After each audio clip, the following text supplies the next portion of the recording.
नमस्कार, आपण पाहताय महर्षी डिजिटल न्यूज, महापर्व न्यूज. आपण आलो आहोत निमगाव येथे. निमगाव जिल्हा परिषद गट पंचायत समिती गणात.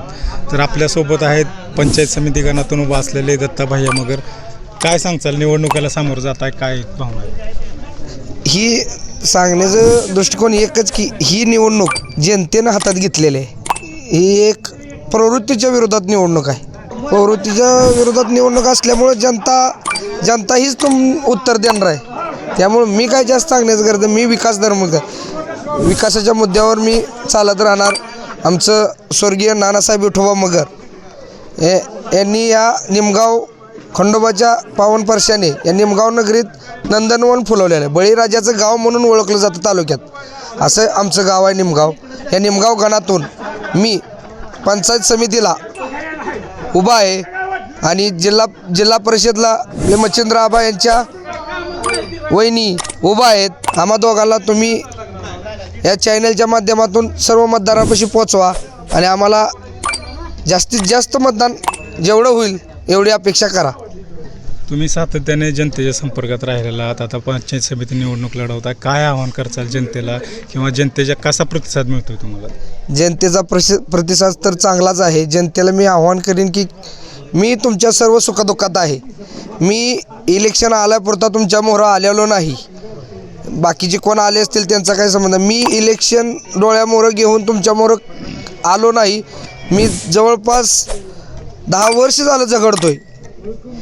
विविध कार्यक्रम घेतलेत, विविध खेळ घेतले, विविध मदत केलेत. तुमच्या सुखदुःखात मी हजर आहे. मी कुठलाही कार्यक्रम कुठलंही काय असलं तरी मी कोणाचं टाळत नाही. मी स्वतःहून जातो. हीच जनतेला माझं सांगणं आहे. मी तुमच्या सुखदुःखातला माणूस आहे. तुम्ही म्हणता सातत्याने कार्यक्रम घेतले, कोणते कोणते कार्यक्रम असे होते की प्रभावी जनतेसमोर तुम्ही गेला?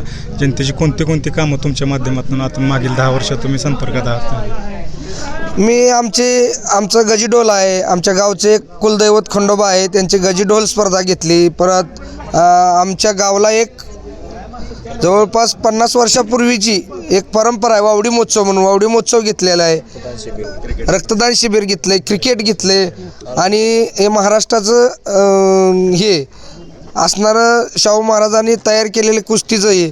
आता ही तुम्ही जी मागची तालीम म्हणताय, मी स्वतः बांधलेले आणि कुस्त्याही मी मोठ्या प्रमाणात घेतो. जरच्या वर्षी, एकदा नाही इलेक्शन आल्यापुरतं काहीतरी घेतलं काय नाही.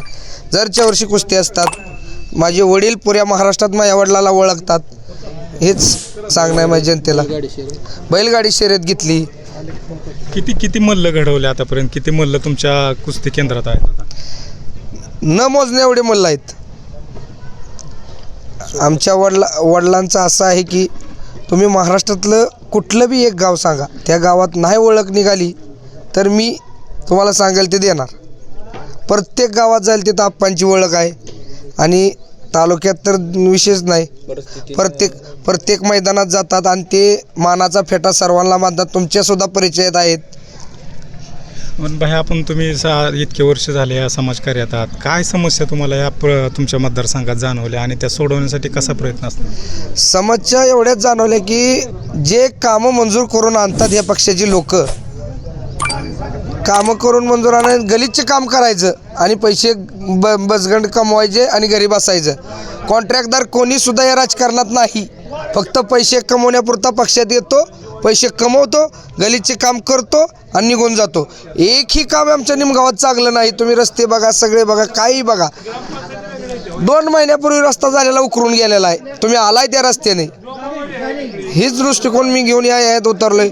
मला काही घरी न्यायचं नाही. मला सगळं जी येणार आहे ती जनतेपर्यंत पोचवायचं आहे. ह्यासाठी मी मागं बी बोललेलो आहे, आता बी बोलतो.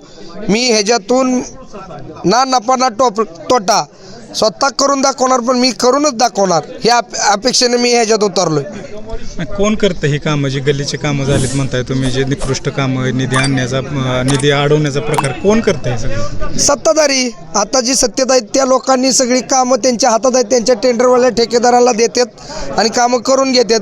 काय असेल ते ठरलेलं त्यांची घेऊन हे कामं करतात. तुम्ही आता निमगाव अकलूज रस्ता बघा, निमगाव पिलीव रस्ता बघा, निमगाव वेळापूर रस्ता बघा, निमगाव तळंपळ रस्ता बघा.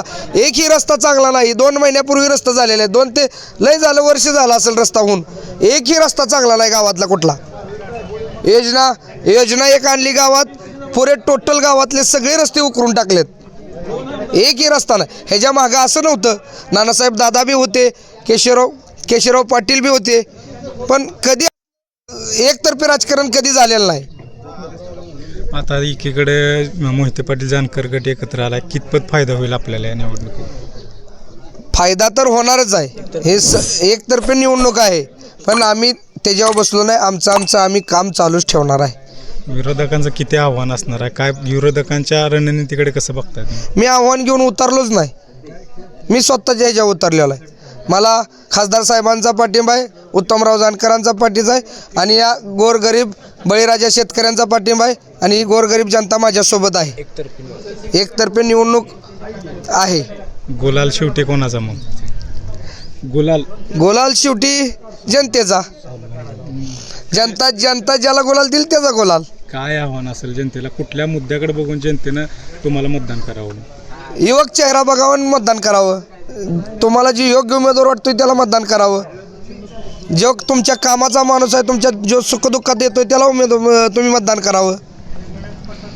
आणि जनतेने मला पसंती दिलेली आहे. एकीकडे तुमच्या गटातील भाजपचे के दादा नाराज आहेत.